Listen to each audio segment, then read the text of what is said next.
Good morning. My name is Misha Leybovich, and I'm so honored to have the privilege of standing before you today as a representative of the amazing UC Berkeley College of Engineering class of 2005. That's right. I'd like to thank Dean Newton for both his leadership of our college to make us the #1 engineering school in the world, and also for his endless repository of Stanford jokes. Actually, Dean, if you'll indulge me, I'd like to add one to your arsenal that's especially fitting for today. So bear with me for a second. So there were 3 Berkeley engineering students having coffee one day, and they were discussing who could have possibly designed the human body. The first, a mechanical engineering major, said, yeah, that's right. The mechanical engineering major said, the spirited mechanical engineering major said, it was definitely a Berkeley mechanical engineer. Just look at the joints and the torques and the angle and how everything moves so well together. The second, an EECS major, the EECS major said, no, it was definitely a Berkeley electrical engineer. The nervous system has so many thousands of connections, and they all fire consistently and beautifully. But the third, the wisest among them, said, actually, it was a Stanford civil engineer. Who else would run a sewage pipeline through a recreational area? Takes a little while to sink in.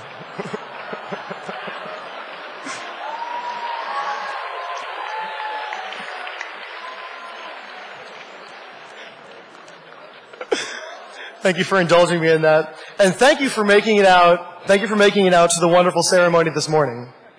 I would especially like to thank all the guests in attendance. It is thanks to your unwavering support that this year's graduates have arrived at this glorious moment. Over my 4 years here, I've gotten to know well my fellow graduates, and I know they will change the world. But one does not change the world without knowing how or why or having something or someone to change it for. And you are all the teachers, the inspirations, the partners in crime, and the all-important reasons why we have labored in and loved our time at Cal and are now bursting out, ready to rock and roll. And what rock stars this class will be. For any of you that follow College of Engineering student life, you know that these amazing brains here that I'm grateful to share a graduation with have developed race cars, solar cars, human cars, steel bridges, and canoes made of concrete that float. Good job, guys. These students are already becoming the engineering leaders of the world, and we ought to expect no less from the #1 engineering school on earth. We've had hard times here. We've had great times. We've had some interesting times. From late-night lab projects to early morning problem sets, from compiling code to deconstructing cement, from Laval's to La Burrita and back, to playing a real-life game of Frogger trying to cross Hearst every day. We have faced the challenges head-on, not blinked, and come out on top. But the question now remains, how can we, and must we, use the skills that we've gained and the lessons that we've learned here to change the world? Now, soon after I was accepted to Berkeley and this college, my papa and mama, in a fitting gesture, gave me a book called The Ancient Engineers. The preface to this book read, "The story of civilization is, in a sense, the story of engineering, that long and arduous struggle to make the forces of nature work for man's good and for man's advancement. Engineers are the men and women who down through the ages have learned to exploit the properties of matter and the sources of power for the benefit of mankind." Now, reading this reinforced that I was making the right decision to attend Berkeley Engineering. I learned how the ancient engineers constructed projects to help and protect their societies, from the Roman aqueducts to the Great Wall of China, and did so with fewer resources and less knowledge than we have now. They did not do this to be heroes or because they knew they would end up in a history book someday, but rather because they deeply felt their call to serve society with the skills that we all now possess as well.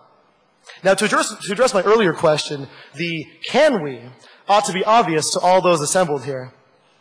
This class has proven itself to be in a class all its own. And as we walk across this stage and into the next stage in our lives, there can be no doubt that the new machines, buildings, bridges, computers, reactors, chips, nanobots, biosensors, factories, and gadgets that will spring forth from the minds, pens, and laptops of this graduating class will change the world. But the more vital question is, how must we use the skills that we've secured here? As engineers, we see the world through a certain lens. And I don't just mean the glasses that half of us have to wear from too much time in front of a computer screen. We see the world through the lens, we see the world's problems as processes and machines and models working in or out of concert, and solutions as better ways that we can redesign everything to work together. And I here submit to you, to all of us, that we have an obligation to make all those things work in the public interest and good. As we take our leave from this golden place, we are newly anointed agents of the public good in two ways. Firstly, as the ancient engineers were, we are the pioneers and promoters of civilization. The work we do is by nature public. We can never overlook our obligation to professionally, ethically, and safely conceive, design, and build what the entire populace needs and will utilize. Society relies on our works. And secondly, coming from Cal, we are particularly responsible to the public, and it has been through public education that we have been empowered as engineers. I maintain that public education is the most democratic institution that we have. And that's right, public education.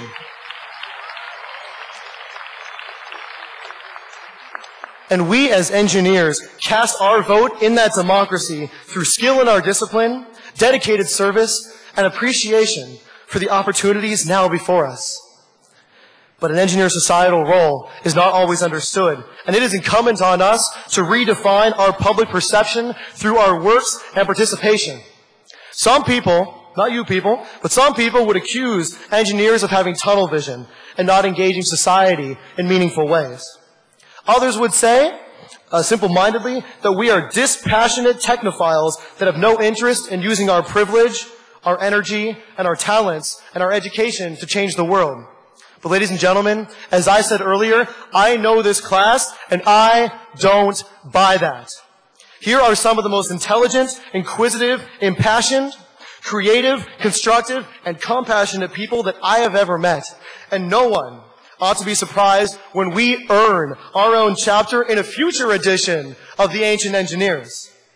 We here have no shortage of visionaries, idealists, and future leaders. We here recognize the many problems to be solved today and have the foresight to see new ones as they approach.